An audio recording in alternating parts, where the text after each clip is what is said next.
बच्चों, नमस्कार। आपका ऑनलाइन क्लास में स्वागत है सभी बच्चों का। बच्चों, शिक्षा निदेशालय के द्वारा जो कार्यपत्रक संख्या 9 है वो मैं आप लोगों को समझा रही हूँ।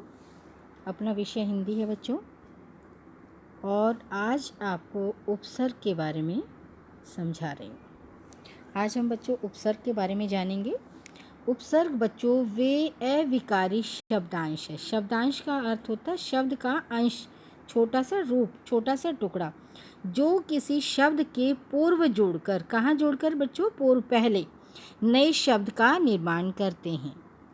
जो मूल शब्द है बच्चों उनके पूर्व में जोड़ते हैं, पहले जोड़ते हैं और एक नए शब्द का निर्माण करते हैं। जैसे बहु उपसर्ग से बनने वाले कुछ शब्दों के उदाहरण देख लीजिए आप। जैसे ये उपसर्ग है बहु, बहुमूल्य, बहुमत, बहुवचन, बहुसंख्यक। ठीक है, तो ये हमारे उपसर्ग में हमने जो है मूल शब्द को जोड़ा तो एक शब्द निर्माण हो गया। तो शब्द निर्माण बच्चों हम 4 तरह से करते हैं: उपसर्ग के द्वारा, प्रत्यय के द्वारा, संधि के द्वारा और समास के द्वारा। हम 4 चीज़ों के द्वारा जो है हम एक नए शब्द का निर्माण करते हैं। उपसर्गों का अलग से स्वतंत्र कोई अपना प्रयोग नहीं होता, उनका कोई अपना अलग अर्थ भी नहीं होता, पर शब्द के निर्माण करने पर इनका अपना विशेष अर्थ हो जाता है, विशेष अर्थ दे देते हैं। अब बच्चों, सितारों में लिखे उपसर्गों से एक एक नए शब्द बनाकर बादलों में लिखे गए हैं। आप भी ऐसे ही उन्हीं उपसर्गों से नए शब्द बनाकर सितारों से जुड़े बादलों में लिखें।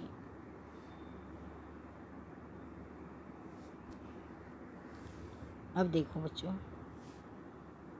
अब यहाँ पर जो है आपको बादल से दिखाई दिए, तो एक एक उसके 4-4 वो हैं। देखिए, बीच में जो सितारा बना हुआ है उस पे लिखा हुआ है सु। सु क्या है बच्चों? ये उपसर्ग है।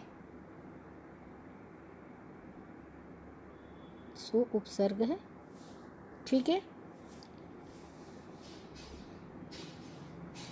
अब जो है इसमें है हमारे पास एक शब्द लिखा हुआ है बादल में, सुविचार।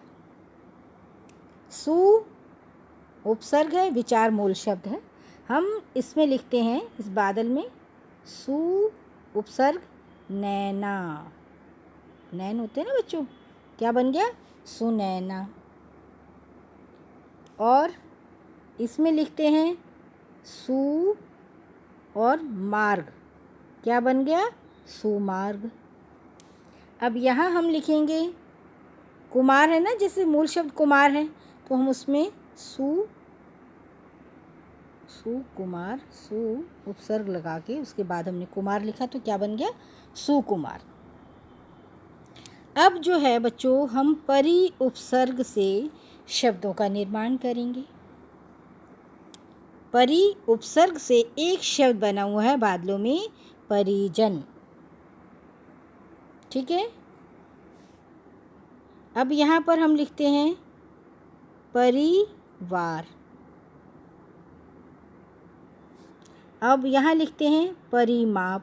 परिमाप होता है बेटा किसी चीज़ को मापना, परिमाप। और यहाँ लिखेंगे हम परिचर्चा।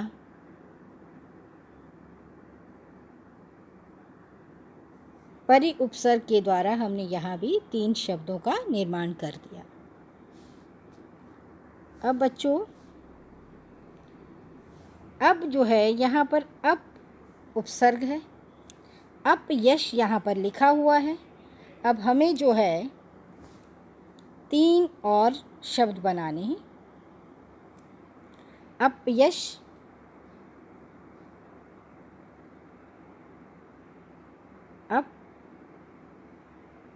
अपशगुन,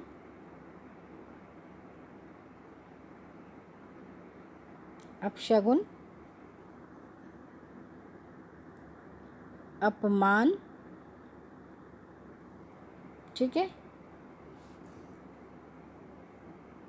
अपशगुन हो गया, अपमान हो गया, अपयश हो गया और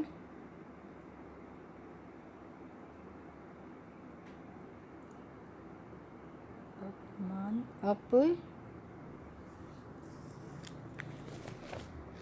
एक शब्द और कर देते हैं। बताओ बच्चों, एक शब्द और बताइए।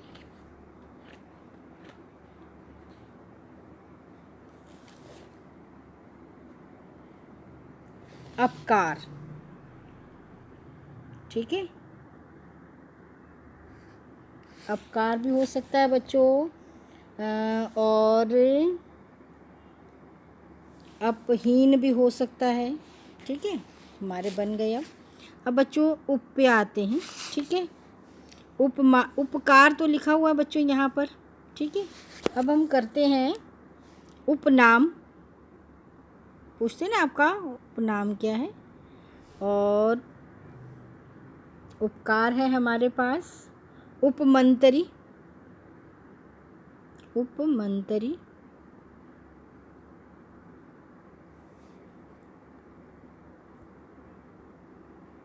उपमान, उपमान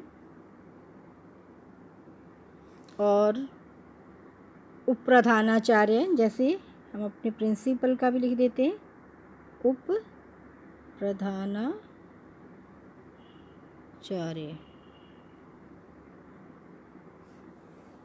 ठीक है बच्चों, आपको आज समझ आ गया होगा कि उपसर्ग किसे कहते हैं। मूल शब्द के बच्चों पूर्व जो है लगाए जाते हैं और एक नए शब्द का निर्माण होता है, उसे हम उपसर्ग कहते हैं।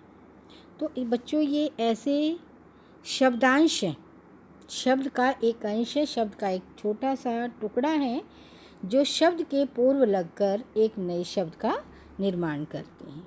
ठीक है बच्चों, आज आपको उपसर्ग जो है समझ में आ गया होगा बच्चों। धन्यवाद।